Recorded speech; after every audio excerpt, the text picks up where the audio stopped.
Welcome to another episode of the Michele Tafoya podcast. I have three stories for you today. One involves Queen and one of their greatest songs ever. The other involves a woman that I consider kind of a queen, Riley Gaines, queen of the fight for women's sports to save women's sports. And the third one, it has to do with, it's a similar topic. It's about a coach who was hired as a man, later identified as a woman, now is kind of, identifying as a man again so he can get rehired. It's a mess.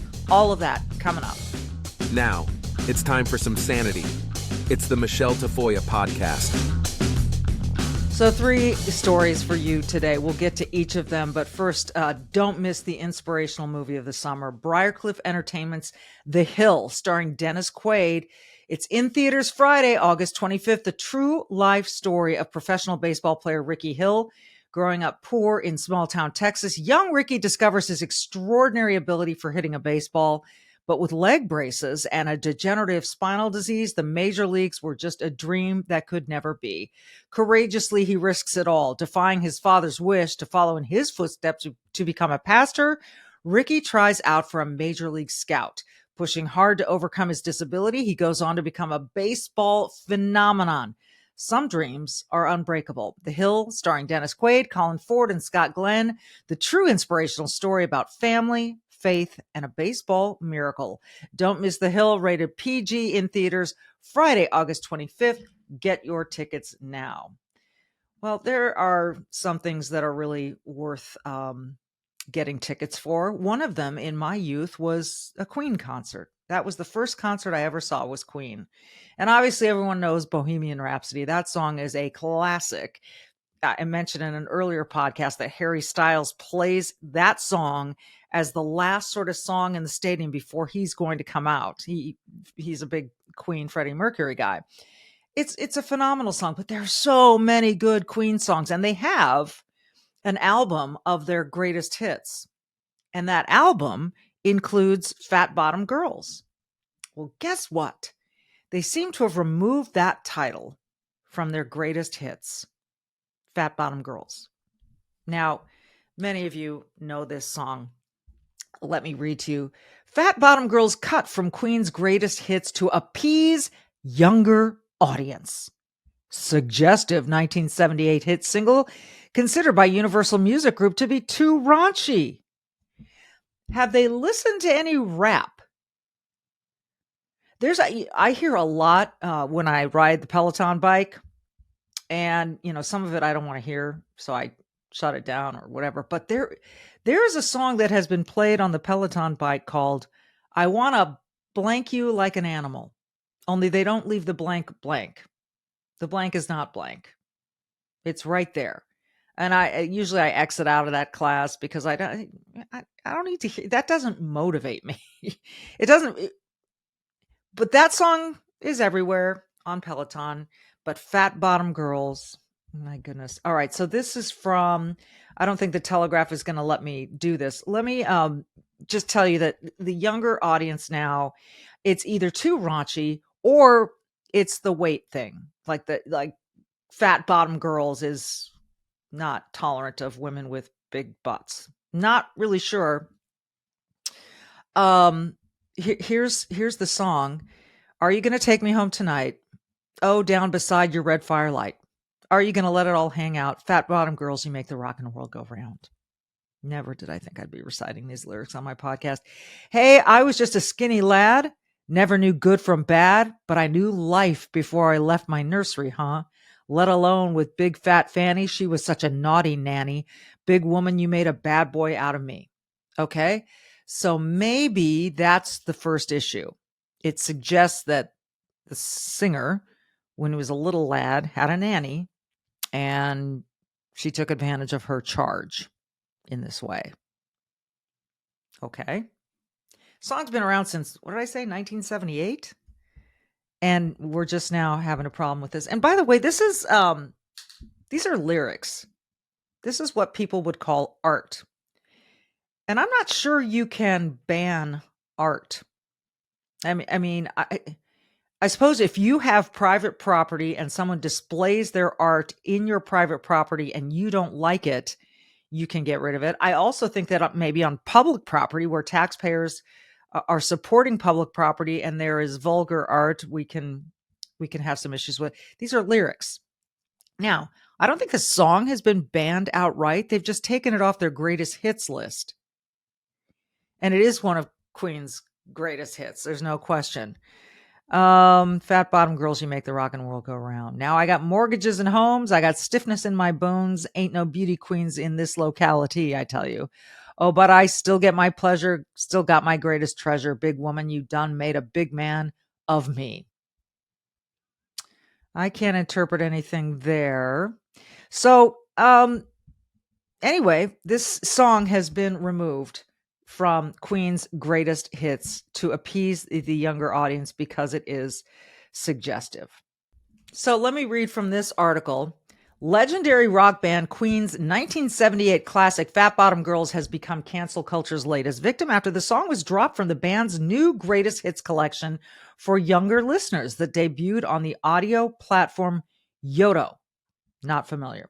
Though moving songs to the platform aims to introduce Queen to kids, some are critical of the decision to omit the song from the track list, blasting the move as woke or ridiculous. Quote, "It is the talk of the music industry. Nobody can work out why such a good-natured, fun song can't be acceptable in today's society," one music industry professional, whose name was withheld, told the Daily Mail. That's a UK outlet. "It is woke gone mad. Why not appreciate people of all shapes and sizes like society is saying we should rather than get rid of it?" So to say, all right, that song never existed is utterly ridiculous. And by the way, the boomerang effect will be more people downloading that song than they ever would have 40 years later. Now that's quite possible. That is quite possible. We'll see this song just bounce up, no pun intended, in downloads. And that's fine. So this is you know what? If you really want to market Queen to younger kids in a way that is more wholesome, then do a Kids Bop album of Queen. Let little children sing the songs and then fix your lyrics there and call it Kids Bop. But just to remove this classic song, I mean, this is where we are. We're changing art. We're putting warning signs on books and albums that this may trigger you. I don't know. I'm not really sure why there's a move or a movement to promote Queen to a younger audience. But there we are. This is just another sign of the times, right? As is this next story. Next story has to do with Riley Gaines, of course. Riley, former Kentucky swimmer and NCAA champ, swam in the NCAAs against Leah Thomas of Penn, the famous trans woman swimmer, biological male. So Riley Gaines has really made a name for herself, fighting to save women's sports and keep women's sports for women, because that's what women's sports is supposed to be for. Not for men, not for biological men, for women. And there's a reason we have two divisions. It's because women and men have differences in strength and bone structure and muscle mass and all the rest. And I've said it before, but I'll say it again. Let's save women's sports. Former NCAA swimmer Riley Gaines was among those who slammed a California library after a former college soccer player was shouted down during an event while speaking about transgender participation in women's sports. See, okay, so this hits a couple of nerves. Number one, about the women's sports, and number two, about just shouting people down. You don't like what they have to say? You shout them down until you frustrate them enough to just walk away and say, fine, I'm not going to talk. This is where we're headed. We've been heading in this direction for a while, but this is another example of it. Sophia Laurie wrote on X, the company formerly known as Twitter, that she was invited to the Mary L. Stevens Davis Branch Library in Davis, California, which is just outside Sacramento, Northern California, to speak about being a college athlete. Laurie, the young woman, also the outreach coordinator for California Family Council, wrote on X that she was shocked at what took place. So you can go look for this video on social media. A video shared on social media showed Lori getting interrupted multiple times as she talked about, quote, biological girls and, quote, biological men. I stated, current 10-year-old girls cannot live out the same dream I had as long as men are allowed to compete in women's sports. So no matter how hard girls work, and then I was cut off and told by the librarian I would be removed. So then I continued talking, saying biological girls and biological men to finish sharing my story, Lori wrote. The librarian then told me to leave, and if I won't leave, he will shut the entire meeting down. The librarian then again told me to leave, so I directly said, why am I being asked to leave? And he told me, because you are misgendering. You were talking about men in women's sports. The video showed several men and women interrupting Lori. Now, Riley Gaines, and she's a champion for fairness in women's sports, issued a statement. This young girl joins the long list of female athletes silenced for opposing unfair competition and giving up consent in areas of undressing where males are present, Gaines said. Notice these were men trying to silence her and not women. Unfortunately, this isn't surprising anymore. The silent majority is needed more than ever to restore sanity. And I agree. Like, this is why I so appreciated what Neo did when his publicist put out an apology after he said, I would not transition my kids. I would not put them through that gender affirming surgery. And his publicist put out an apology, and he put out a video later and said, no, I don't apologize. This is my opinion. You got yours, I got mine. But if people are just going to continue to yell and try to shut you down, don't you see what's happening there? You either need to yell louder or find other platforms. So let me see here. This is ridiculous, but not shocking. A female athlete silenced for calling a spade a spade. They won't even engage in civil conversation. Props to this gal for sticking her ground. Do we know the librarian's name and or phone number? We need silent majority to do its thing. So that's interesting. So she's sort of calling on people to call this librarian and say, what are you doing? That's a little bit of doxing there. She didn't do it. She just asked the questions. She sort of suggested. But certainly if the person works at a public library, the public is allowed to go in and voice their opinion. The young woman, again, Lori, added that it was her dream to be a soccer player, and she achieved it at Vanguard University. My first ever soccer team to my last year of college soccer, she wrote, I got to accomplish my dream of being a collegiate athlete. I will continue to speak out for all the other girls to have the ability to accomplish the same dream. We must protect women's sports. Men, boys should never be able to take this away from women, girls. I guess the library did not respond to requests for comment from this particular publication that was looking for it.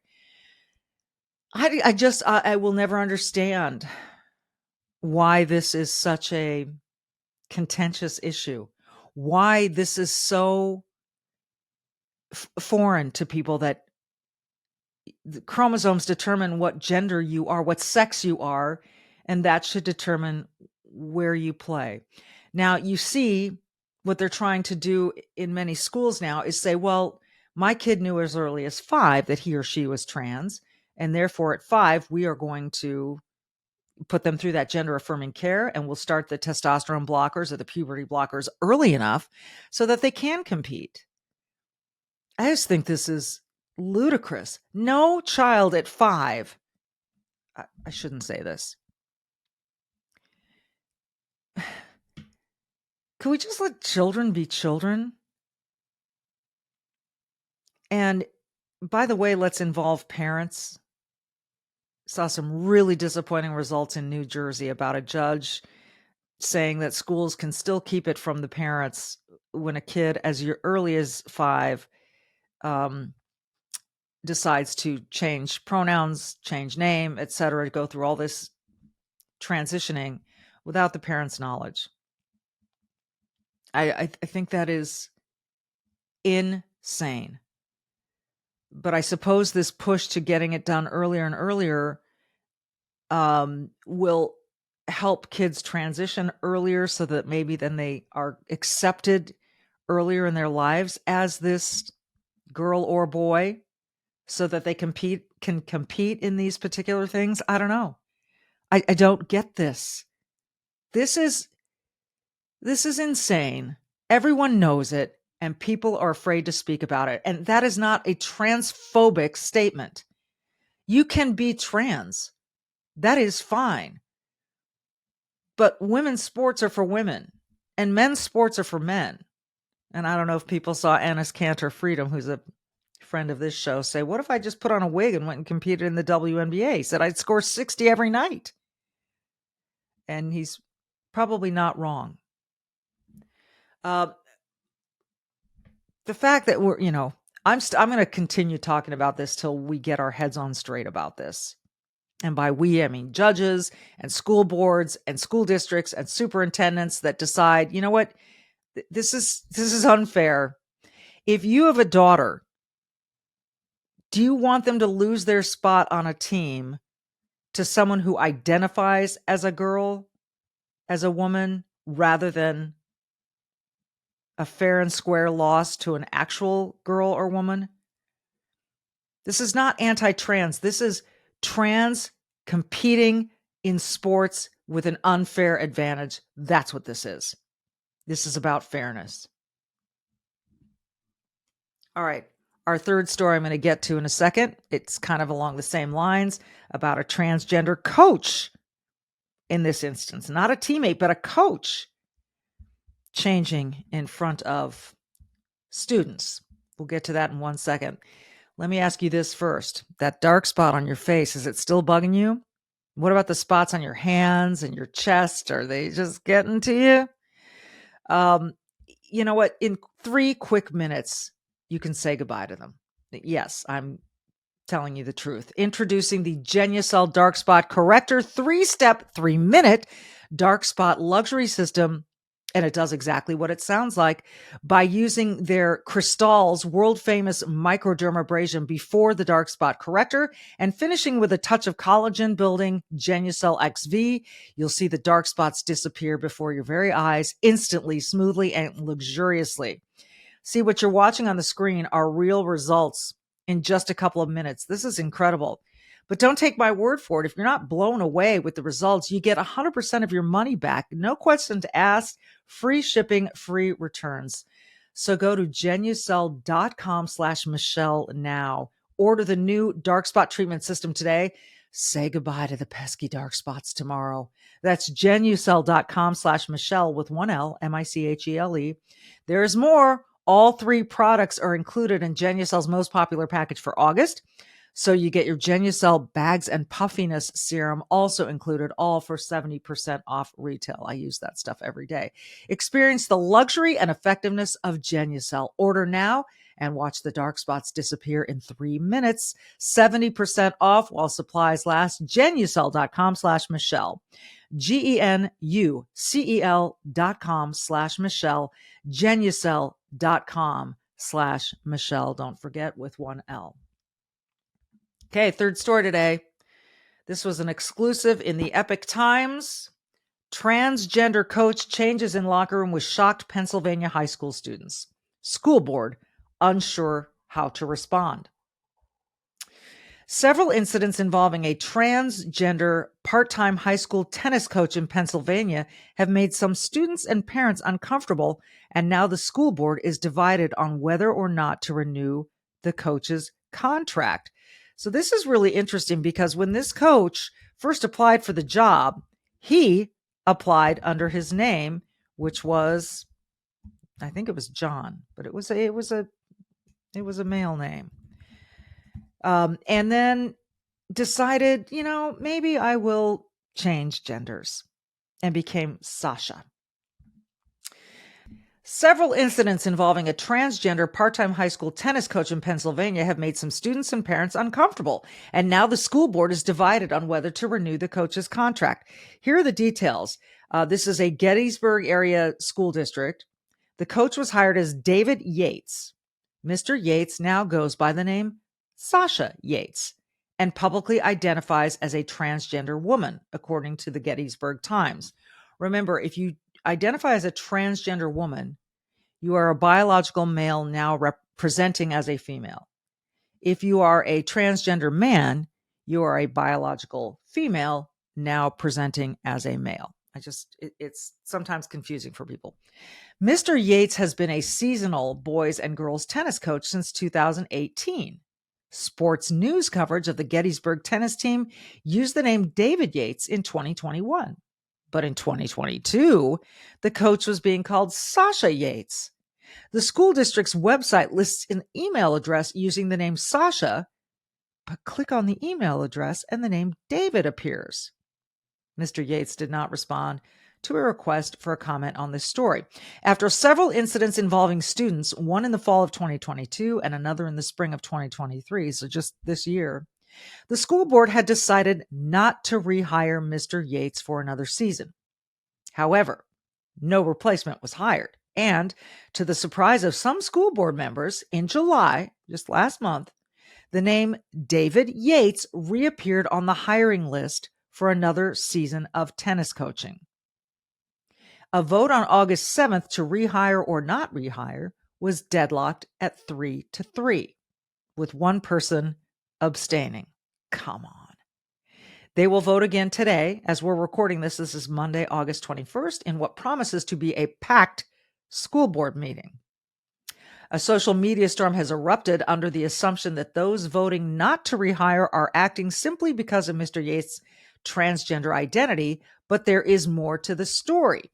In the fall of 2022, the tennis coach entered the girls' locker room where the girls' soccer team was changing. Okay.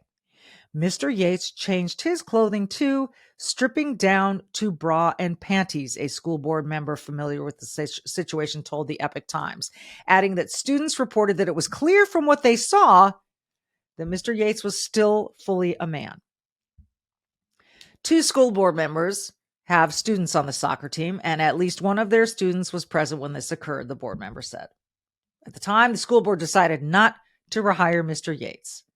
But when the name Sasha Yates was used in the next round of coach hirings, not everyone on the board recognized this as the same person. During an April 12th softball game at Gettysburg Area High School, Steve Carbaugh's 16-year-old daughter went to use the girls' bathroom. Mr. Yates soon followed, and the student found herself alone in the bathroom with the tennis coach. She told her father that Mr. Yates tried to strike up a conversation. The student texted her softball coach from the bathroom as it happened, Mr. Carbaugh told the Epoch Times. Michelle, this damn tennis coach just walked into the girls' bathroom, the text she made to her softball coach said. Like you're a bleeping man. When Mr. Carbaugh's daughter told him what happened, he questioned her. I asked her if anything transpired or happened. Did he try anything? Did he expose himself or anything? She said no. She said he tried to hold a conversation with me, then I walked out. His daughter told him she was very, very uncomfortable. He contacted the school to see what they were going to do about it. Quote, as far as I was concerned, they can't protect my child while in their custody at this point. That's an interesting way of putting it. They can't protect my child while she's in their custody at this point. If a 16-year-old girl walks into a bathroom and is followed by an adult male, biological male, who tries to strike up a conversation, how do you feel about that? Ask yourself. Try to envision it. How do you feel about it? While speaking with school officials about the bathroom incident, Mr. Carbaugh learned that Mr. Yates had been already reprimanded for another incident in a locker room. Mr. Carbaugh was also told in April that Mr. Yates would not be rehired for another season of coaching, so he dropped the matter. That is, until Mr. Yates ended up on the list of coaches again. Quote, now everybody in this area seems to be crying that it is hate, that nobody wants this guy back because he's transgender, and it's hate. This has absolutely nothing to do with hate on my part. I don't care what the guy wants to call himself. Mr. Carbaugh said. What's right is right. What's wrong is wrong. My job as a parent is to protect my child. And he had no business going into that bathroom, and his actions prove that he cannot be trusted.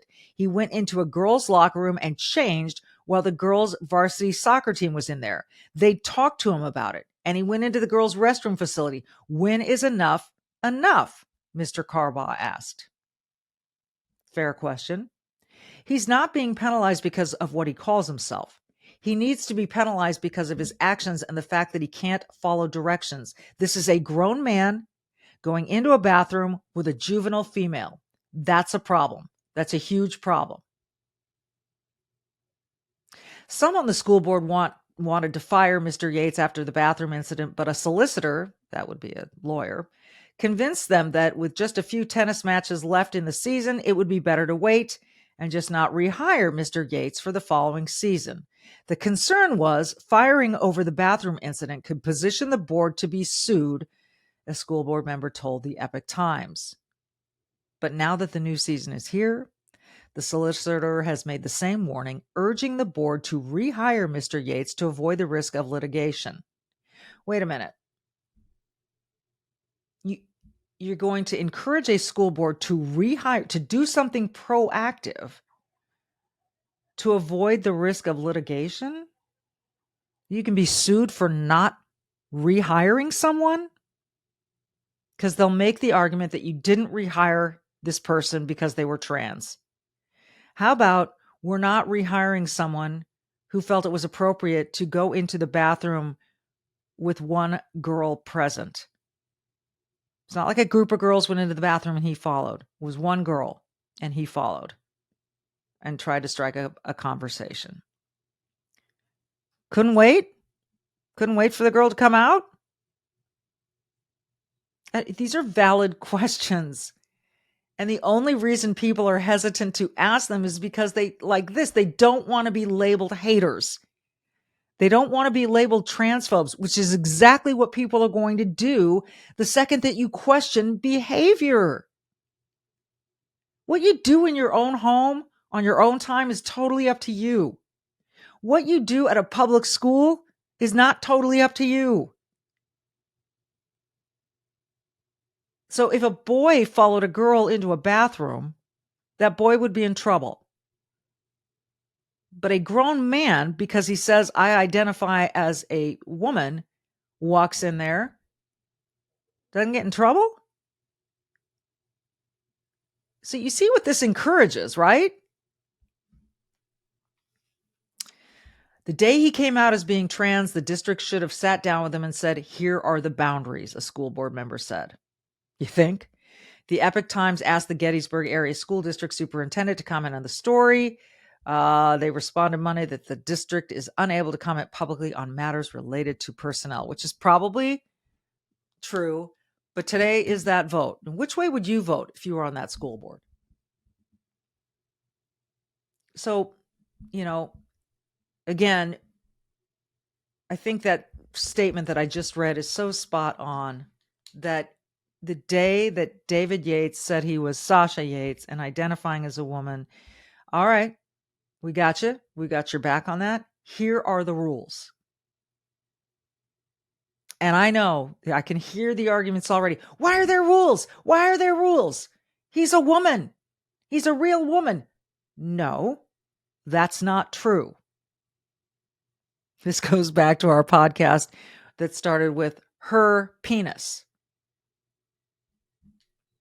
It's just, do we believe in science or don't we? Do we believe in biology or don't we? Do we believe our eyes or don't we? Whew. We'll follow up on this as things need to be followed up on. In the meantime, do good, be brave, do good. Do both. And we'll see you next time.